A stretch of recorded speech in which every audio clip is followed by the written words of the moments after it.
Hi boys and girls, it's Miss Kate and Henry out at Hudson Crossing Park.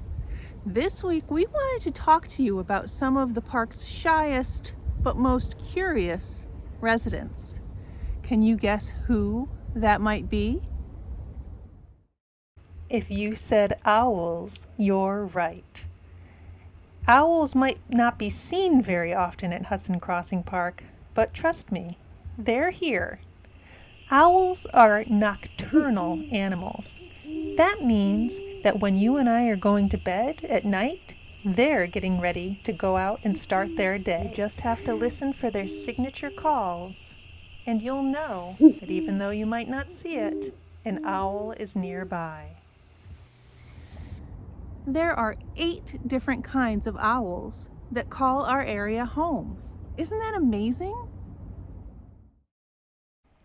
The owls that call our area home come in all different shapes, sizes, and even colors. Some live here all year long, and some only stay for part of a season before they make their way to another area in the world. One of the most recognizable owls that live in our area is the great horned owl. I bet you can guess why they call it that. It has special feathers that stick up at the top of its head that look just like horns. For food, owls hunt all sorts of different animals, like mice, frogs, snakes, even larger animals like rabbits and skunks. Did you know that owls eat every piece of the animals that they catch? That means bones, hair, everything. Ugh! Well, that may seem gross to us. To the owls, that's lunch.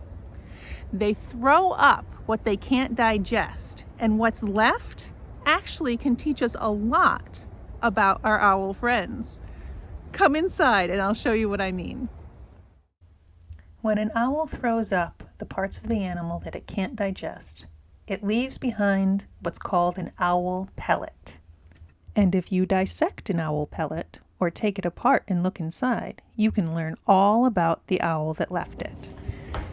Now, you can imagine, if it's hard to find an owl, it's probably hard to find an owl pellet too.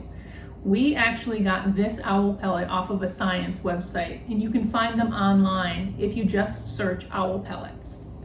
And what you need to do this, if you want to try it at home, is an owl pellet and some tweezers. Gloves if you want to. Now, it's best to have a surface that you don't mind getting a little messy, because after all, this is what an owl threw up, and I don't think mom or dad would appreciate having it all over their kitchen counters. We're actually going to use today a special microscope that we can hook up to our computer so that you can see all the nitty-gritty details of what we find in our owl pellet. Looking at the outside of our owl pellet, it's all different colors and textures. But let's not spend time looking at the outside. Let's see what's on the inside. When we first break into our owl pellet, we can already see some little tiny bones and lots of hair. What's this? It's a skull. Oh man, I think I know what this owl had for lunch. A mouse. I think this is going to take a little while, guys. Let's speed it up for you.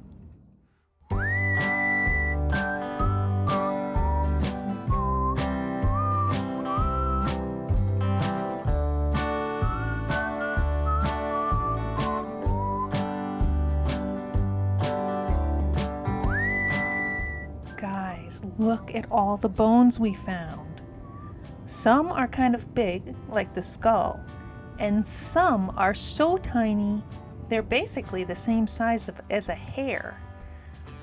I think that this owl probably had at least one field mouse for his lunch.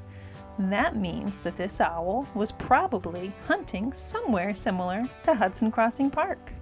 When we look at the bones under our microscope, like this skull, we can see where the mouse's eyes would go.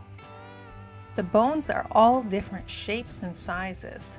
This one might have been a hip bone. And of course, this one is a jawbone. You can even see the mouse's little teeth.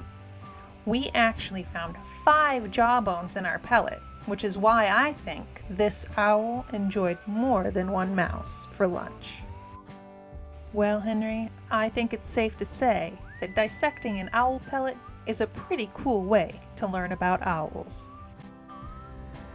Well, boys and girls, I hope that you had fun learning about all of the owls that call our area home.